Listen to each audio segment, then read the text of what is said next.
1 Samuel chapitre 13. Saul était âgé de ans lorsqu'il devint roi, et il avait déjà régné 2 ans sur Israël. Saul choisit 3000 hommes d'Israël, 2000 étaient avec lui à Michmash et sur la montagne de Béthel, et 1000 étaient avec Jonathan à Gibéa de Benjamin. Il renvoya le reste du peuple, chacun à sa tente.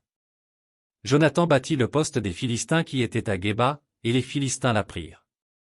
Saul fit sonner de la trompette dans tout le pays, en disant, que les Hébreux écoutent. Tout Israël entendit que l'on disait, Saul a battu le poste des Philistins, et Israël se rend odieux aux Philistins. Et le peuple fut convoqué auprès de Saul à Gilgal. Les Philistins s'assemblèrent pour combattre Israël. Ils avaient 1000 chars et 6000 cavaliers, et ce peuple était innombrable comme le sable qui est sur le bord de la mer. Ils vinrent camper à Michmash, à l'orient de Beth-Aven. Les hommes d'Israël se virent à l'extrémité, car ils étaient serrés de près, et ils se cachèrent dans les cavernes, dans les buissons, dans les rochers, dans les tours et dans les citernes.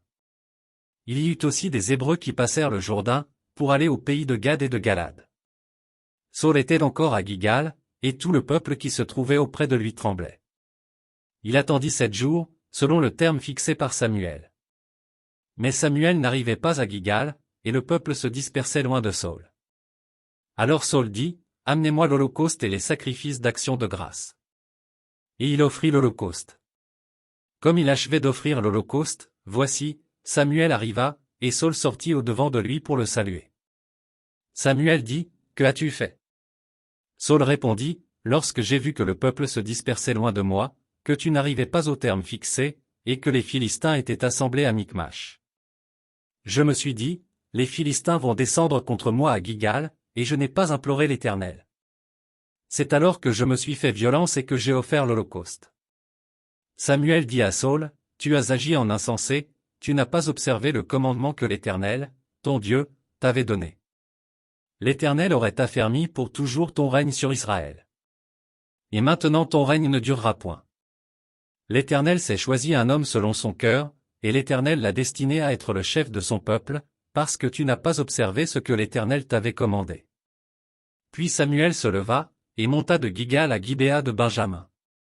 Saul fit la revue du peuple qui se trouvait avec lui, il y avait environ 600 hommes. Saul, son fils Jonathan, et le peuple qui se trouvait avec eux, avaient pris position à Géba de Benjamin, et les Philistins campaient à Michmash.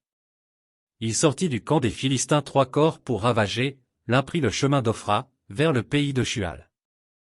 L'autre prit le chemin de Beth-Horon, et le troisième prit le chemin de la frontière qui regarde la vallée de Tseboïm, du côté du désert. On ne trouvait point de forgerons dans tout le pays d'Israël, car les Philistins avaient dit, « Empêchons les Hébreux de fabriquer des épées ou des lances. » Et chaque homme en Israël descendait chez les Philistins pour aiguiser son soc, son hoyau, sa hache et sa bêche. Quand le tranchant des bêches, des hoyaux, des tridents et des haches, était émoussé, et pour redresser les aiguillons. Il arriva qu'au jour du combat il ne se trouvait ni épée ni lance entre les mains de tout le peuple qui était avec Saul et Jonathan, il ne s'en trouvait qu'auprès de Saul et de Jonathan, son fils. Un poste de Philistins vint s'établir au passage de Michmash.